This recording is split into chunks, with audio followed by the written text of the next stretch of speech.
शिक्षा विभाग का ये कदम बुरा नहीं है। दिक्कत ये है ना कि बिना तैयारी के चीजें हो जाती हैं। फरमान जो आते हैं उसके पहले तैयारियां प्रॉपर नहीं की जाती। आपके इन निर्णयों से गुरु घंटालों को फायदा होता है, जो असली गुरु हैं उनको नुकसान होता है। वो हैरास फील करते हैं, परेशान फील करते हैं। अगर शिक्षक गुरुजी हमारे डरे हुए रहेंगे तो क्या वो गुणवत्ता ला सकते हैं शिक्षा में? ये उम्मीद कर सकते हैं आप? उनकी छुट्टियां यदि कैंसिल की जा रही हैं तो बदले में क्या उनका सीएल ईएल बढ़ाया जा रहा है? जी बिल्कुल। टीचर्स को बिल्कुल सीएल नहीं, 16 सीएल है, ईएल है ही नहीं। आज नहीं आए, 3 दिन का अटेंडेंस एक बार बना देते थे। ये इस सारे आरोप सही हैं। वो पढ़ा रहे हैं नहीं, गुणवत्ता में सुधार हो रहा है या नहीं, इससे आपको मतलब नहीं है।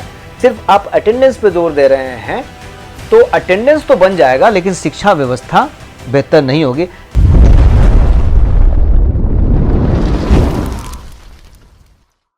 नमस्कार, हमारे YouTube चैनल चर्चा में आप सभी दर्शकों का हार्दिक स्वागत है। सचिव के पाठक के आने के साथ ही बिहार का शिक्षा विभाग लगातार चर्चा में है। अब जबकि के पाठक जा चुके हैं, वो चर्चा बंद हो जानी चाहिए, लेकिन चर्चा अभी भी जारी है। कारण ये है कि विभाग अभी भी यहाँ के शिक्षकों के प्रति सख्त रवैया अपनाए हुए है। एक के बाद एक फरमान जारी हो रहे हैं, जिससे शिक्षक परेशान हैं। क्यों परेशान हैं? इसके कई कारण हैं।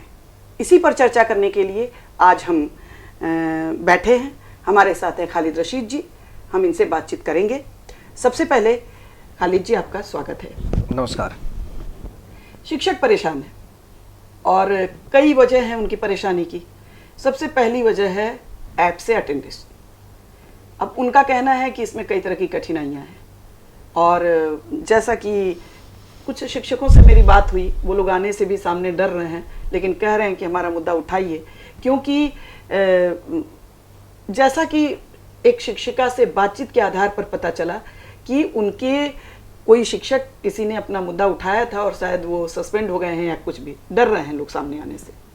अब ऐप से अटेंडेंस की मेन प्रॉब्लम यह है कि लोग कहते हैं टावर नहीं मिलता है, कई बार इसके चलते अटेंडेंस नहीं लगता है। तो वाईफाई वहाँ लगवा देते, तब जाके अटेंडेंस शुरू करते। उन लोगों की शिकायत ये नहीं है कि अटेंडेंस हो रहा है, ये शिकायत है कि सुविधाएं कम है। आपका क्या कहना है? देखिए, मुझे सीधे तौर पे यही कहना है इस बारे में कि हैरासमेंट जो है वो व्यवस्था को सुधारने का आधार नहीं बन सकता है। आप किसी वर्ग को परेशान अगर करेंगे तो आप व्यवस्था को सुधारने की उम्मीद नहीं कर सकते हैं। स्पष्ट तौर पे ये मैं मानता हूँ, व्यवस्था को अगर आप सुधारना चाहते हैं, अच्छा करना चाहते हैं, तो आपको परिवर्तन ऐसा लाना चाहिए जो सबके लिए ग्रहणीय हो, सर्वग्राही हो एक तरह से। तो वो क्या हो सकता है? ये इल्ज़ाम तो आप लगा देते हैं कि टीचर जो हैं वो रेगुलर स्कूल नहीं आते हैं। उनकी रेगुलरिटी मेंटेन करने के लिए ऐप अटेंडेंस जो हमने इंट्रोड्यूस किया है। आप ये आरोप उन टीचर्स पे लगा देते हैं कि वो पढ़ाते नहीं हैं, पूरे समय तक स्कूल में रहते नहीं हैं। तो ये ऐप सुनिश्चित कर देगा कि वो पूरे समय तक स्कूल में रहेंगे।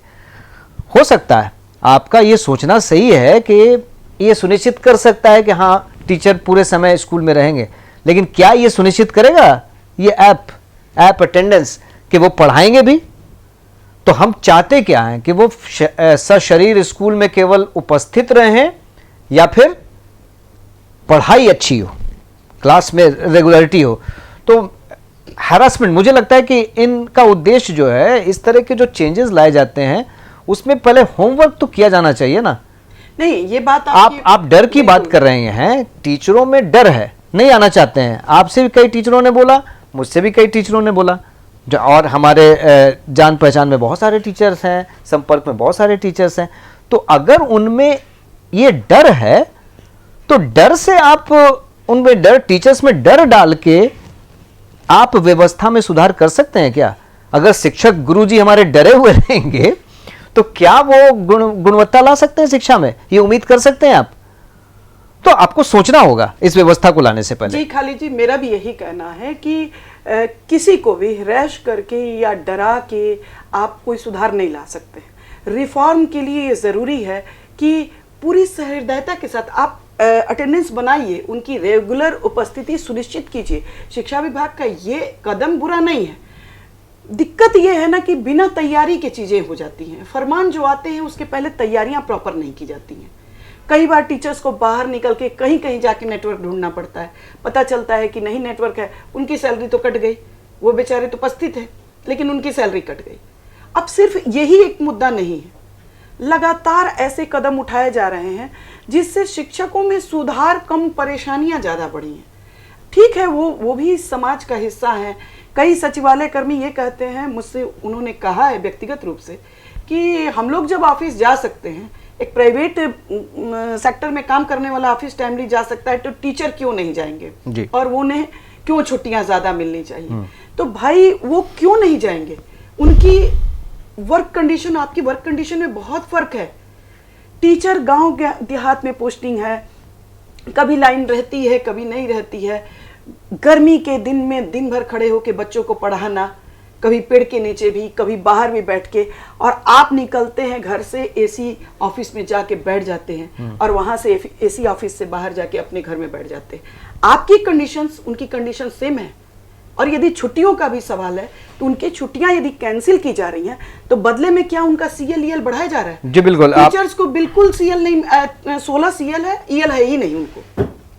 तो सुविधाओं की जो आप बात कर रही थी, देखिए सुविधाएं तो आपको देनी पड़ेंगी और सुविधाओं का इंतजाम पहले करना होगा, तभी जो परिवर्तन है वो प्रभावकारी आएंगे, उनका प्रभाव दिखेगा। आप लक्ष्य क्या कर रहे हैं? लक्ष्य ये कर रहे हैं कि भाई शिक्षा की गुणवत्ता में सुधार हो, और वाकई इसकी ज़रूरत है। हमारे प्रदेश में, बिहार में अगर आप देखें तो शिक्षा वो क्षेत्र है जहाँ पे सबसे ज़्यादा काम करने की ज़रूरत है, उसके बाद हेल्थ सेक्टर, इसी तरह से करके प्रायोरिटी जो है वो घसकती चली। तो आप गुणवत्ता सुधारना चाहते हैं, कैसे गुणवत्ता सुधरेगी? ये कहना ठीक है आपका कि बहुत सारे शिक्षक जो हैं, पहले की जो व्यवस्था थी उसमें अटेंडेंस में जो अटेंडेंस मारने की बात थी, रजिस्टर में जो अटेंडेंस मारने की बात थी, तो वो आज नहीं आए 3 दिन का अटेंडेंस एक बार बना देते थे। ये इस सारे आरोप सही हैं, हम इससे इनकार नहीं कर सकते हैं, बहुत सारे टीचर्स ऐसे हैं। लेकिन ऐप से अटेंडेंस लगाने की जहां तक बात आ रही है, तो परेशान कौन होंगे? वो टीचर्स परेशान नहीं होंगे जो अपने कर्तव्यों को बेहतर ढंग से अब तक निभाते नहीं रहे हैं। परेशान वो होंगे जो अब तक ऑनेस्ट रहे हैं, कर्तव्यों को निभाते रहे, क्योंकि झेलना तो नहीं पड़ रहा है। बाकी लोग तो आनंद में रहेंगे, उनका कंसंट्रेशन तो सिर्फ ऐप पे रहेगा, उनको पढ़ाने से तो कोई मतलब है नहीं। बिल्कुल बिल्कुल। ऐप से अटेंडेंस पर भी मुझे उतना ऐतराज नहीं है, सिर्फ ये है कि आप जो भी कनेक्टिविटी तो होनी चाहिए, नियम लागू कीजिए, उसको कायदे से लागू कीजिए, प्रॉपर तैयारी के साथ लागू कीजिए। देखिए सुनीता जी, ये ऐप से प्रॉब्लम तो है, प्रॉब्लम इसलिए है क्योंकि आपने इसकी तैयारी नहीं की है। ऐप काम कैसे करेगा? कनेक्टिविटी का प्रॉब्लम। बिल्कुल। हाँ, सारे जगहों पे जहां जहां स्कूल्स हैं, प्राथमिक स्कूल, माध्यमिक स्कूल, उच्च माध्यमिक स्कूल जहां जहां हैं, गांव देहात सारी जगहों पे, प्रखंडों में, तो वहां पे क्या कनेक्टिविटी है? आप देखें कि जो टीचर्स हैं, ये फोटो आ रहे हैं लगातार के वो पेड़ पे चढ़ के कनेक्टिविटी तलाश रहे हैं, स्कूल की छत पे कनेक्टिविटी देख रहे हैं।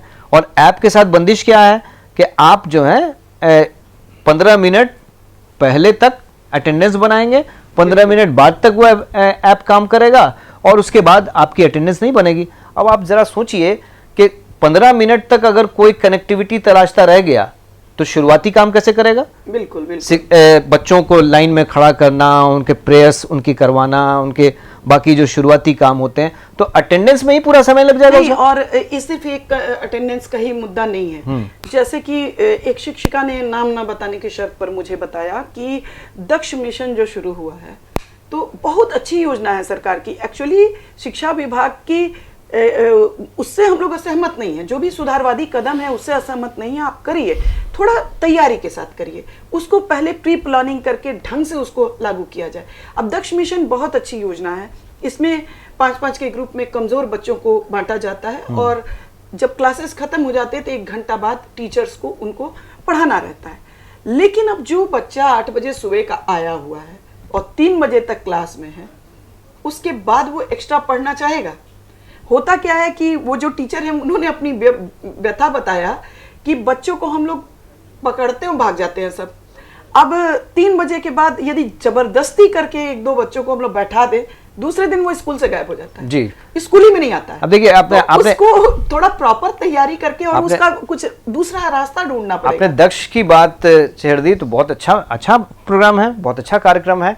इसका उद्देश्य क्या है कि ऐसे कमज़ोर बच्चे जो ऊपर की क्लास में पहुंच गए हैं लेकिन शब्दों को भी सही से नहीं व्याख्यात कर पाते हैं, उनका वर्णन नहीं कर पाते हैं, उनको समझ नहीं पाते हैं, उनको कह नहीं पाते हैं, तो शब्द ज्ञान भी उनका उस तरह नहीं होता, उनको अलग से क्लासेस देना, उनको दक्ष बनाना, ये तो बड़ा अच्छा कंसेप्ट है।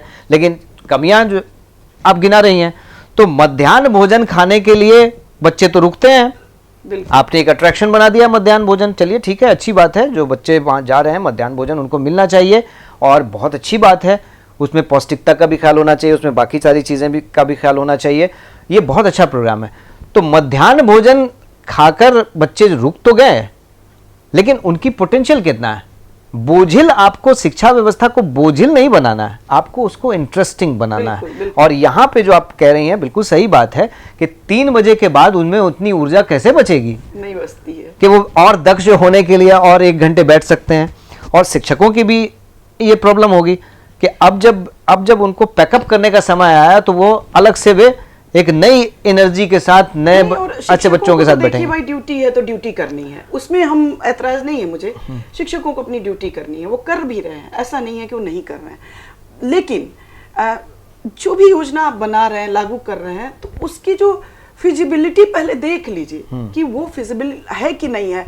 क्या बच्चों को हम प्रेरित कर पाएंगे? यदि लगातार 20 घंटा 10 घंटा 5 घंटा बैठा के लगातार करेंगे तो वो बच्चा जो कमजोर है वो तो और पहले क्लास से भागना चाहता है। ठीक है, ये कोई नया रास्ता, नया ये जो अधिकारी शिक्षा विभाग के अधिकारी इस वक्त हमारी चर्चा सुन रहे होंगे, बाकी जो जिम्मेदार लोग सुन रहे होंगे, वो तो यही कहेंगे कि ये दोनों महानुभाव बैठे हुए हैं, महिला पुरुष, और अपना ज्ञान वो बांट रहे हैं, ऐसा समझते हैं कि हमें पता नहीं। लेकिन देखिए, आप जो निर्णय ले रहे हैं, ठीक है, आप बहुत ज्ञानी व्यक्ति हैं, आप बहुत चीज़ें जानते हैं, आपके पास बहुत अनुभव है, लेकिन अगर आपके निर्णय का असर उल्टा पड़ रहा है तो वो निर्णय सही नहीं हो सकता है। इसको अपने ईगो पे मत लीजिए।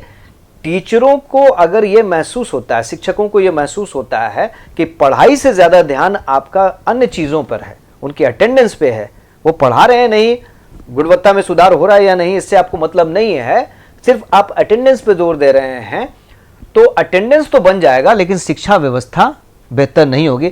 यूपी का उदाहरण हम जरूर यहाँ पे देना चाहेंगे। देखिए, उत्तर प्रदेश में ये ऐप अटेंडेंस की बात शुरू हुई, डिजिटल अटेंडेंस की बात शुरू हुई, उसका विरोध हुआ, कई सारे मुश्किलें, प्रैक्टिकल व्यवहारिक प्रॉब्लम होती है, बरसात के दिनों में रास्ते जो हैं वो बहुत दुर्गम हो जाते हैं, स्कूल में समय पे पहुंचना बहुत मुश्किल हो जाता है, तो उसमें कुछ रिलैक्सेशन उनको मिलना चाहिए। वो रिलैक्सेशन इसमें व्यवस्था तो है नहीं, इस ऐप में वो व्यवस्था, रिलैक्सेशन की व्यवस्था तो है नहीं, तो अटेंडेंस उनका तो वेतन ही कट जाएगा, उनके खिलाफ जो है डिसिप्लिनरी कार्रवाई हो जाएगी। तो उस डर से बेचारे वो वक्त पे पहुंचने की कोशिश करते हैं, क्योंकि उनके लिए सैलरी तो इंपॉर्टेंट है, हर कामकाजी व्यक्ति के लिए सैलरी बहुत इंपॉर्टेंट है, उसके लिए वो काम कर रहा है। लेकिन आपने उस पर कितना प्रेशर माउंट कर दिया कि उसकी वजह से कई लोगों को परेशानी होती। तो जब उसका विरोध हुआ तो वहाँ यूपी गवर्नमेंट ने इस ऐप अटेंडेंस वाले जो योजना है, ये जो निर्णय है, उसको 2 महीने के लिए स्थगित कर दिया। क्या बिहार में भी ऐसी स्थिति हो जाएगी? आप भी इंतजार कर रहे हैं कि विरोध यहाँ पे लोग करने लगे हैं, फिर हम ये करें? तो रिफॉर्म्स की शुरुआत खुद से होनी चाहिए, एक लीनियंसी दिखाई जानी चाहिए, खुद से शुरुआत कर सकते हैं।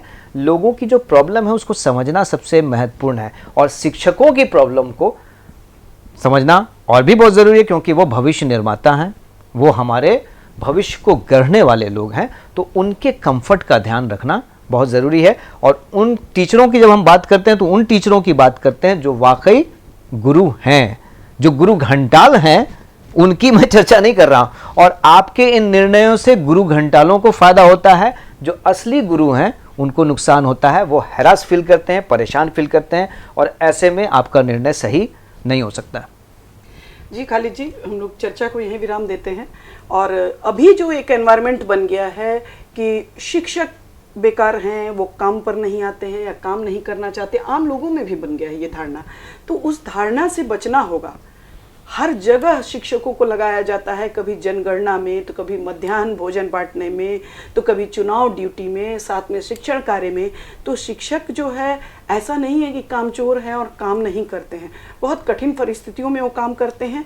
उनके प्रति सहानुभूतिपूर्ण व्यवहार की ज़रूरत है। सहानुभूतिपूर्ण व्यवहार का मतलब ये नहीं है कि वो अपनी ड्यूटी ना करें, बिल्कुल उनकी ड्यूटी ज़रूरी है और उनको करना भी होगा किसी भी हाल में।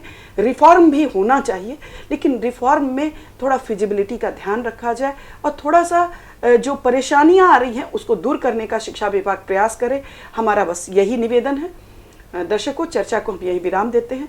हमारे चैनल को लाइक और सब्सक्राइब करें और यदि कोई भी बात सही या गलत जो भी लगी हो अपनी प्रतिक्रिया से अवगत जरूर कराएं। नमस्कार।